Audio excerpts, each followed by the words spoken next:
Welcome to Forbidden Planet TV, and we have a real treat for the Forbidden Planet horror faithful for you today. Two of our favourite horror authors, Catriona Ward, the mighty Catriona Ward, right off the success of the Last House on Needless Street, and the mighty Thomas Olde Heuvelt, right off the success of Hex. And these guys not only are two of the greatest contemporary horror authors, big time creators for us here at Forbidden Planet, both anointed by Stephen King. I mean, you know, me saying these guys are great is one thing. Stephen King saying they're great is another thing entirely. And both off the wild success of these two fantastic books that they've had recently. But here to talk about to each other and about their new projects, which you can order from the links attached to this conversation. How are you both? Great, yeah, really happy to be here. I'm doing great. The last time I was Forbidden Planet was in 2016 when Hex came out. The world has changed a little bit, so we're doing this virtually now, but yeah, we're really happy to be there again. Yeah, now something you shared with us just off camera before we started, Thomas, is that you're actually rather fittingly high up in the mountains at this moment in time. Yeah, I'm in a chalet. It's very cozy and Switzerland-like. if I were to open the curtains, you'd see all these snowy mountains. But I'm not because the bright light will probably blind you. Thomas, I don't know how you can go back to the mountains after writing that. That's all this, right? Yeah. Well, it's that magical pull that they have, that they just draw you in and that they lure you in and that you listen to their call and just want to go back to them. You climb as well, don't you? Like as your protagonist does.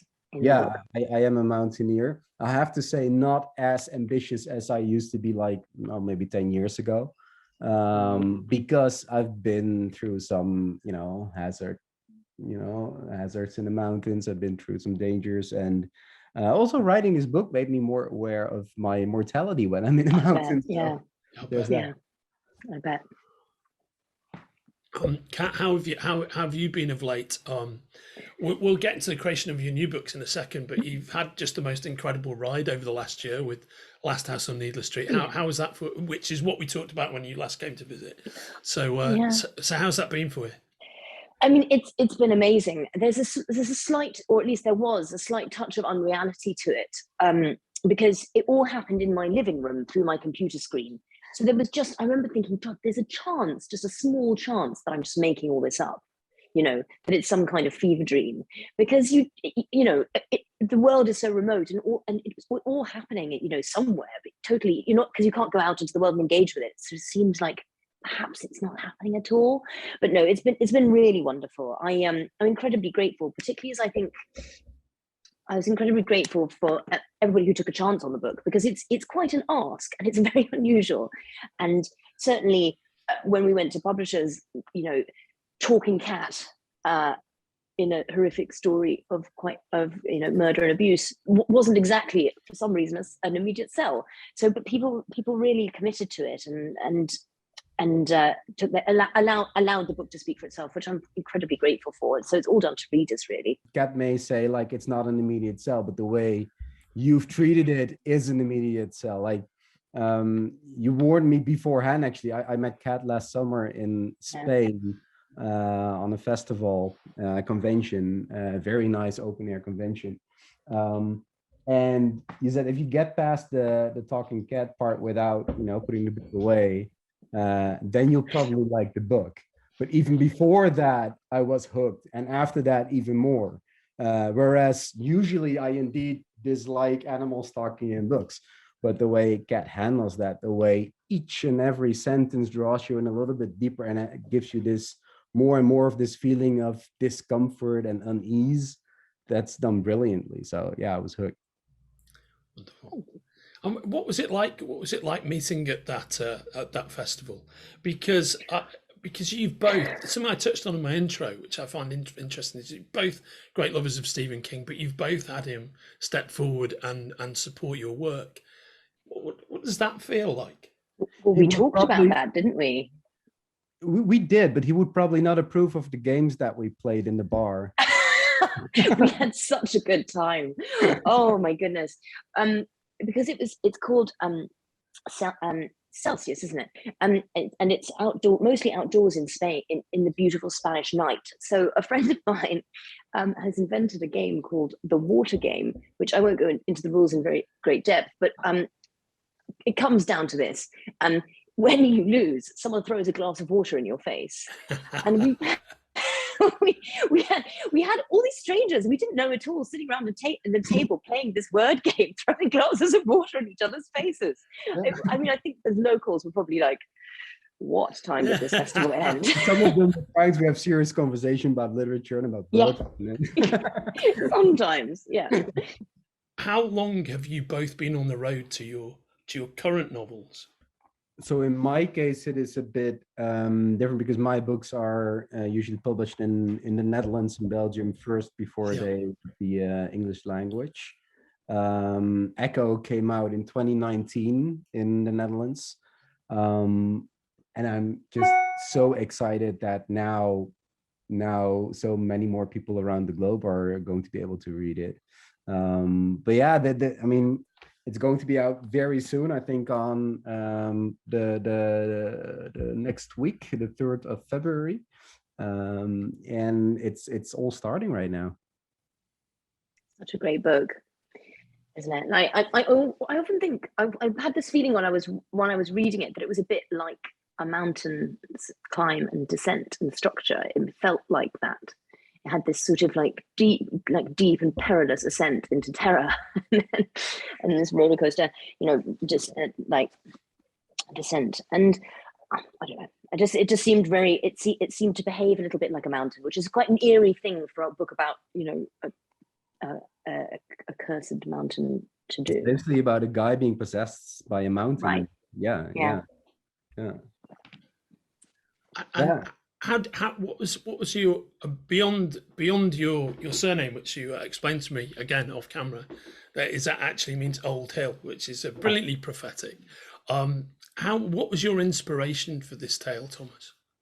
So I'm from the Netherlands and I'm not really particularly religious. Most people in the Netherlands are not. It's a very down-to-earth country, very flat as well.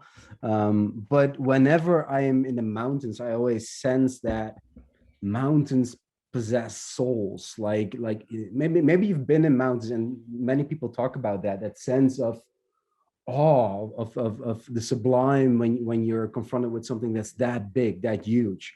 But each and every single mountain seems to have like a different soul, like some are very welcoming, others seem very hostile. And so when I was climbing, I felt like, man, this could be a really cool and scary possession story, because I love possession stories. I love The Exorcist, I love all the other possession stories, but there's always that religious counterpart. And I think possession is so much bigger than that. It's very attached to obsession, of course, and you can be obsessed or possessed by anything, by love, by nature itself. And I figured that would be a really nice story if this guy who climbs in the mountains, has a horrible accident, comes down with a disfigured face, wrapped in bandages, and he's changed. He's possessed by the soul of that mountain, and it changes him and it changes everything around him. Fantastic. It's such a great concept. It really is. It's supremely evocative, mate. Just to hear you say it as well, your connection, I guess, it makes me really wonder about the moments that you've had during your climbing career, sort of around the world. Because I mean, I would imagine, I've done a bunch of walking through the mountains. I've never climbed them, but you really, you're alone with yourself a lot of the time, right? In the middle of that vast expanse. Yeah, it is an altering experience, if you will. I once was climbing a very high peak in Switzerland. It's called the Zinal Roadhorn, with my climbing buddy, and there's this it's a rock ridge, so you're on rocks. It's very deep each way down to the glaciers. It's like 1 kilometer below you, and I was climbing, and there's this one patch that's called like the Donkey's Back, where you have to basically sit on it like a donkey with one leg in the eastern face of the mountain and one leg in the western face of the mountain, and you shove forward because it's that narrow. And halfway there was a bolt in the rock, and my climbing buddy and I sat across each other, and he looked down as he was working the ropes. And when he looked down, I had that illusion that his head toppled off of his body. It was a really freaky sense. But what happened when we had reached the summit, he had forgotten to close the strap of his helmet, so his helmet fell off, and we saw it tumble deeper and deeper and deeper into that void. And that was some really, really scary image, because it was the same void that I actually had to like lower myself into, you know, get myself off that ledge. And I put that scene right in the book because it was such a freaky thing to experience, the depth of the void. And as a writer, your imagination is vivid, and you imagine, so what if there's a person attached to that helmet? What if you see these flailing limbs? And what if you hear that dying scream coming up? And it makes you aware of what you're doing. Wow, I can believe that. Do you find that that climbing really accesses some exploration of your relationship with fear? Because I was just thinking about the image you were creating then. If I was in that kind of situation, I think I would be, you know, frozen, and I don't think I'd be able to operate. One of the reasons I've never gone mountain climbing is I just can't stand the idea of it from a terror perspective. Yeah. So are you oscillating in and out of, sometimes you're hyper aware of where you are and how fragile it all is? Oh, definitely. I am a little bit afraid of heights, and more than that, I'm a little bit afraid of falling. Not too much, but just enough so that, you know, you don't start behaving recklessly. You have to make wise decisions. Like my climbing buddy and I, we called ourselves two sensitive guys in the mountains, because we have aborted more climbs than we have succeeded, actually. But that's probably wise, because the key thing is not to reach the summit. The key thing is to come back alive. Yeah. It sort of feels like there's a correlation between reading horror and the reason people climb, seeking out these feelings. The difference is climbing can actually kill you. Oh yeah, whereas reading horror in principle can't. Yeah. Good horror just gives you that sense that it can kill you, but yes. Yeah, I think it's so interesting, the concept of pursuits that while you're doing them, you have that sense of that life or death sensation. Yeah. It's like, I don't know, going up in an old biplane or something as well. It's a similar thing, I think. Have you ever been in a plane while it's doing aerobatics? And you think, well, in this moment I could die. You just don't know. But it's how you feel about it in the moment, and then how you feel about it when it's past. That sense of achievement, or looking back on it from the refuge of safety. It's two profoundly different emotions about the same thing. Yeah. And I get the sense when I read your work, I feel that creative tension of those viewpoints in what you write. And then there's another layer to that as well, because I've become more aware. Like, I've been in a relationship for 8 years now, so it's getting into this long-term trajectory, basically. And my partner doesn't really like me climbing, because it's kind of a selfish thing to go climbing, because, you know, you're enjoying your time there. You have this splendid experience of awe. But at the same time, people at home are sitting in fear. So yeah, what if he's going to fall off? What if he's going to drop dead in a crevasse? You know, like, so I discovered when I started writing Echo that this is actually even more the partner story than it is the climber story. And that, you know, the fact that it is such a scary thing for family members or lovers of people who climb, made me aware myself that you know, maybe, you know, you should consider what you do to them if you do that. Do you think it helped you understand your partner's perspective on it a bit better writing the book? Definitely. When I started out, my feeling was always, yeah, but you know, I'm always careful, you know, I make wise decisions and all that. But there's always that factor of risk in the mountains that you cannot control. There are certain factors that are not in your own hands. Like sometimes the weather can shift very rapidly. Sometimes just there's this loose rock on top of a glacier or whatever, and it comes sliding down right towards you or falling down right towards you, and you don't have those things in your own hands. So sometimes you could do everything right and still. exactly, and whenever I'm in the Alps and I read like the newspaper messages of well, 2 people have died on this or that mountain, or 1 people has dropped in a crevasse on this glacier, then I'm always like, yeah, those people didn't set out that morning thinking they would die there.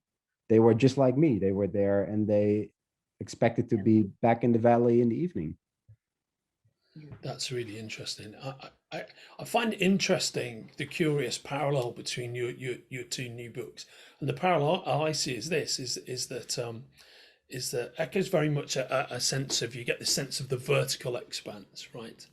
And what I thought was fascinating, what is fascinating about Sundial, is that you're essentially exploring the horizontal expanse of the Mojave Desert, right? So it's this to that, but it is again a sense of, you're dealing with a sense of space on one level. Kat, what was what could you share a bit about the premise of the book and what your inspiration was? Yes, well, it's about a family, a sort of suburban family, and a mother and her daughters. And Rob, the mother, comes to suspect that one of her daughters has troubling urges and wants and is a danger to her younger daughter. So she takes her back to her old childhood home, which is in the middle of the Mojave Desert in California, called Sundial. And then so she unfolds her past to her daughter, to try and explain perhaps why they're a bit different from other people. And you have this growing conviction in the present between mother and daughter that each one of them is convinced that the other wants to harm them or kill them. And in the past, you see sort of the background and how Rob's childhood and with her own sister, and get an insight into why that might be. So this evolved quite organically for me. I came across this experiment. I'm fascinated by the MK Ultra experiments that the CIA did in the 60s and 70s. They're mostly online now, some of them anyway, on a site called the Black Vault. Redacted CIA documents, but there was one that struck me as particularly sort of egregious and redundant, which made it more cruel in its redundancy, which was the CIA essentially, by implanting electrodes into reward centers in dogs' brains, created remote control dogs. So you could press a button on a remote and the dog would turn left or right because it had been programmed to seek out these pleasure stimuluses, and it would get it when it did what the trainer wanted. Most of the dogs died in the test version. Once they got it right, they were all put down because they couldn't find a use for it. And I just think, what a waste of life. And even that line in Jurassic Park evokes it really well. Of you were too busy wondering whether you could to think about whether you should, and that led me really organically into these questions of, because one of the things that they were trying to address is behavior, like aggressive behavior. So can you modify aggressive behavior in a dog by changing their brain, electricity and wiring? So this leads to the questions of nature versus nurture, and these age-old things which we all as humans find so deeply troubling, of how much of me is me, and how much of me is just predetermined by my genetics. And the mother-daughter bond became really important in that sense as well, because it's sort of like this a little microcosm of both, really. What you give your children genetically, and also what you give them behaviorally and in terms of nurture. And for me, the mother-daughter bond is often, I think it's often sentimentalized. I think it's easy to sentimentalize it, and I think it's much more interesting than that. I think there's no, it doesn't lessen its importance by exploring the less palatable and the less societally acceptable face of it.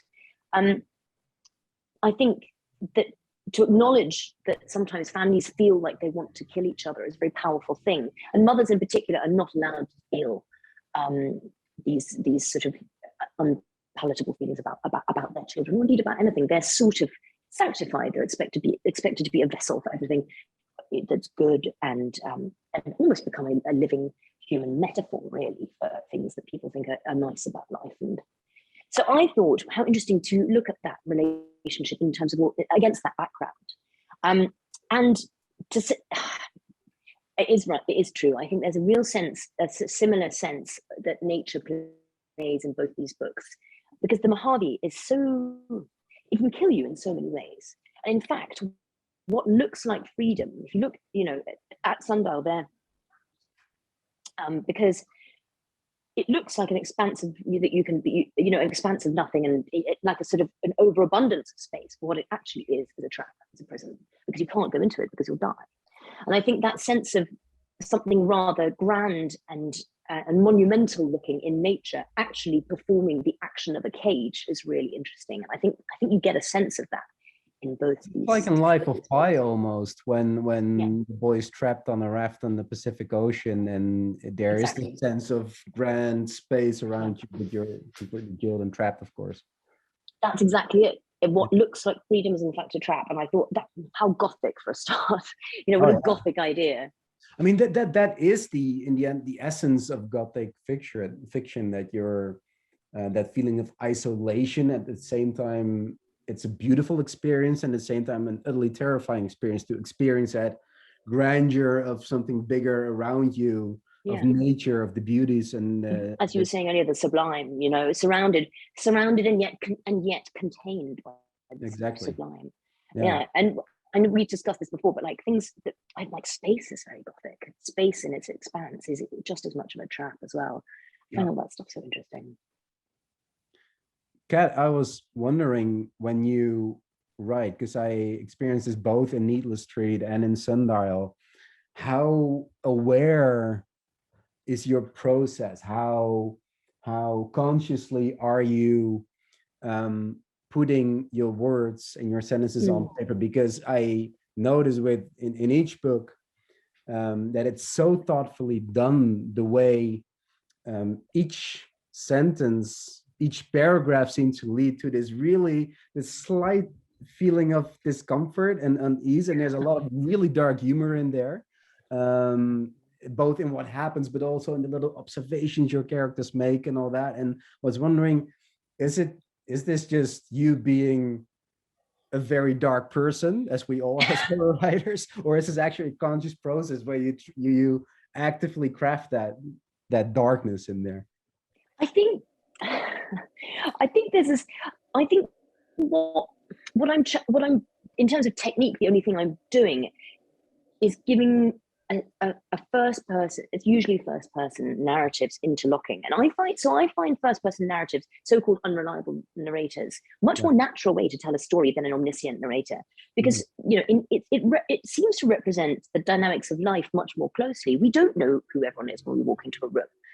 We discover things in a flawed, partial, and arbitrary fashion. Our perception of the world is entirely predicated on these tiny series of noticings and bits of knowledge were granted in a very imperfect way. So for me, almost, I think part of that discomfort comes from forcing the reader, in both of these books, in Needless Street and in Sundial, forcing the reader almost into the character to an uncomfortable extent. So because fiction is supposed to be more comfortable than the real life. It's supposed to be better. It's supposed to have structure and plot and character development, which life so notably lacks.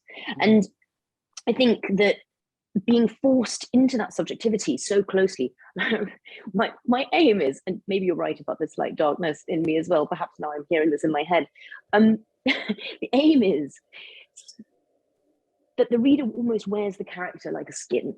You're that close. Your perspective is too close for comfort. Yeah. And I think that contributes a huge amount to the unease. I think horror is in the details. There's a sort of obsessive, there's a sort of kind of deep uneasiness just about that obsessive accretion of detail that builds up, and this noticing, because you don't know again, that uncertainty, that same uncertainty that lies in life, you don't know what details are important. You don't know which of these things might turn out to be critical. And I think that's what I'm trying to replicate. And it sounds like it's working. It is, because it's not only that you are so much into these characters, but also what they do is sometimes so genuinely dark. Like I love, and it's also so funny in a sense. I love that sense that this older sister has the feeling that the younger sister is not disciplined well enough, so she has to do it, and then she uses a razor blade against her tongue to do it. It's that kind of really dark.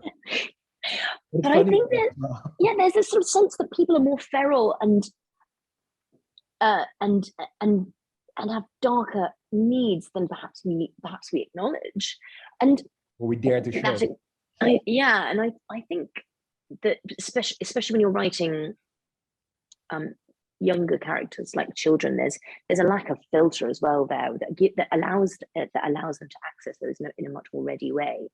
But I think almost like there's a sort of and I think horror does this in general, is there's a sort of act of disempowerment to the horror, because once you say, oh, sometimes I feel I want to kill my mother, sometimes I want to take a razor blade to my sister's tongue. That one is quite extra, I'll admit that, but the desire to do it doesn't mean you're doing it. It's this sort of walking. That's all horror is walking through these terrifying ideas of what if, and allowing yourself to feel things which perhaps you don't in real life. We're not supposed to be afraid in real life, are we? We're supposed to be all grown-ups and have a cup of tea, but actually we're all afraid a lot of the time. Oh yeah. Guys, I think that's been wonderful, and I'm really impressed with you guys, how both of you are so charming and affable, and considered in your thinking about the process of creating these searingly scary and disturbing tales. And just to see you here, you'd never think you have this within you, such as the affability of the moment. But I think you're both really accessing something that's really quite primal, I find, when I read your work. And thank you for sharing that primality with us here today, and with the reading audience for your new novels, which is Kat, your new novel Sundial, and Thomas, your new novel Echo. Yeah, out. Have you got it with you there? I'm so excited by the foiling on this. Oh, it's lovely. It's really lovely. Fantastic. It looks really good. Let's see Echo. There you go. There we go. These are two bangers of covers. Really, they are great covers. Yeah. Your guys have really done such a tremendous job on the design. So lovely. On both of those, you'll find the links attached to this conversation. Thanks so much for joining us today, guys. Thanks so much for having us. You're very welcome. I look forward, when the world is a little bit more open up, to actually visit for the Forbidden Planet again, and meet the readers. And we look forward to that too, for both of you. Take care of yourselves and have a wonderful rest of your day. Thank you so much. Take care. Bye-bye. If you're enjoying watching Forbidden Planet TV, and you're enjoying watching us talk to the world's most interesting and accomplished filmmakers, authors, artists, musicians, creators, subscribe right here. See you soon.